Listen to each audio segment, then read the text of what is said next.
제가 한국에 나와서 이제 그 유치원, 그 다음에 교회 이렇게 강의를 이렇게 다니는데, 저희 아이가 그린 그림이에요.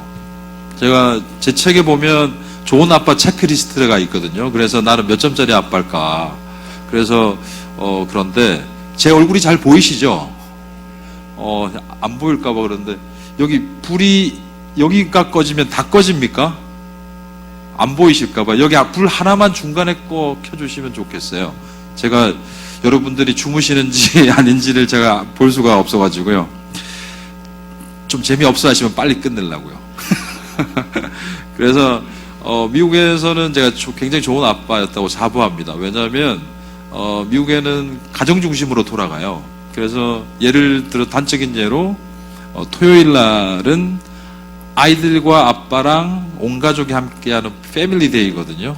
그래서 오전에는 아이가 하는 그 야구팀에, 리틀리그 야구팀에 가서 제가 심판도 보고 타격 코치도 하고 이렇게 하는데, 우리나라는 야구하는 고등학교가 53개거든요.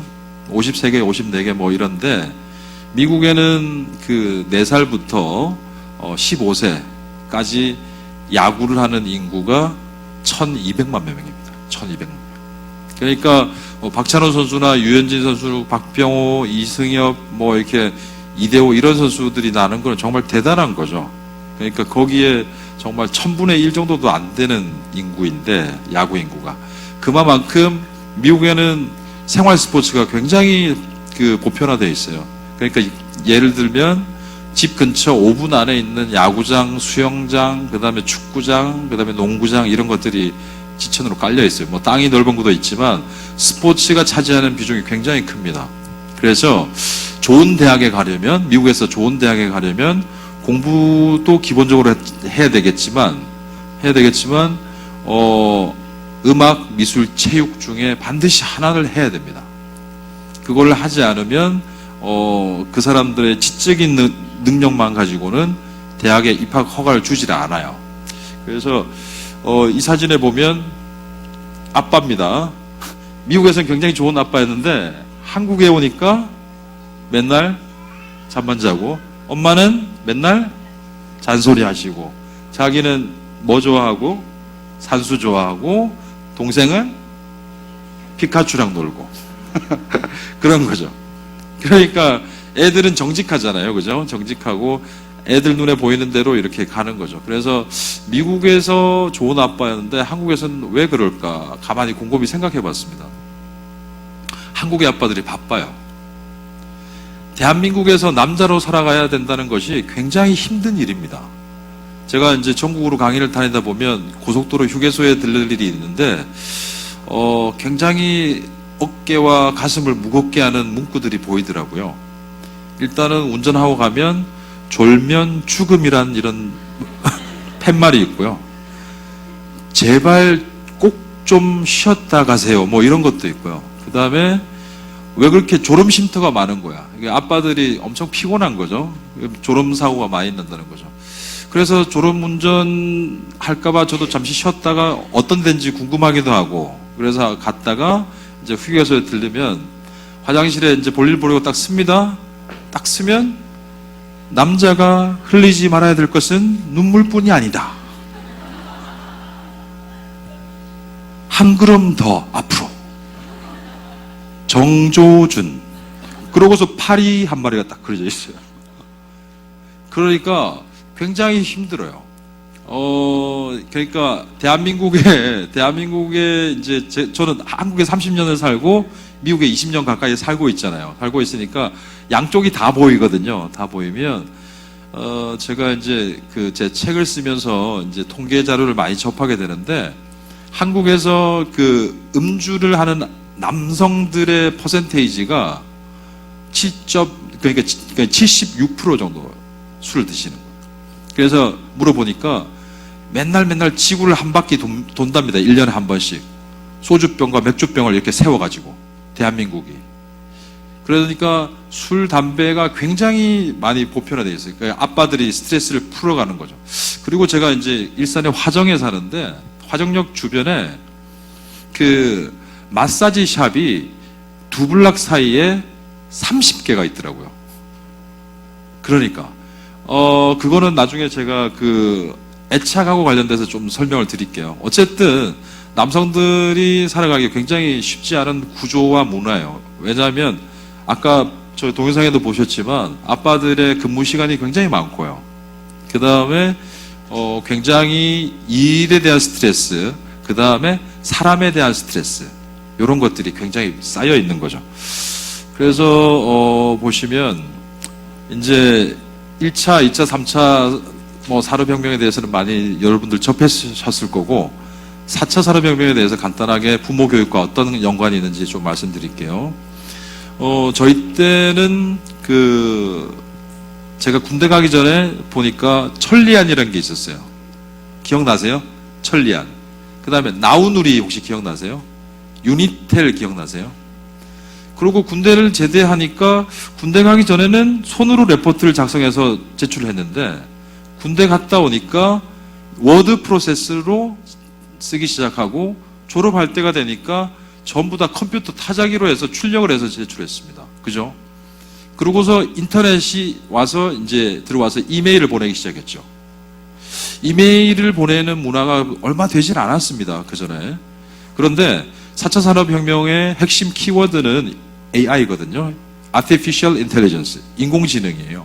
인공지능이 들어오면서 인공지능 관련해서는 제가 말씀은 안 드리겠고요. 인공지능이 들어왔는데 요 기술과 문명의 발달이 아이들의 의식의 변화로 이어져 가는 거예요. 예를 들면 작년에 2월 달에 우리나라의 중고등학생들을 대상으로 의식 조사를 했는데 우리나라 중고등학교 학생들의 남학생 여학생 구분 없이요 했더니 중학생 46%, 그 다음에 고등학생 57%에서 한 50% 정도가 결혼이 필요 없다고 생각하는 거예요. 왜 그런지를 한번 봤어요. 왜 그런지를 봤더니 2009년도에 미국의 라스베가스에서 인공지능 로봇 전시회가 열렸습니다.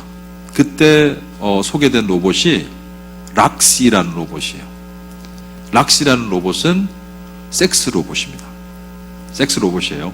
그러니까 청순형, 그 다음에 야한형, 키, 몸무게 이런 게 주문 생산이 가능해졌어요.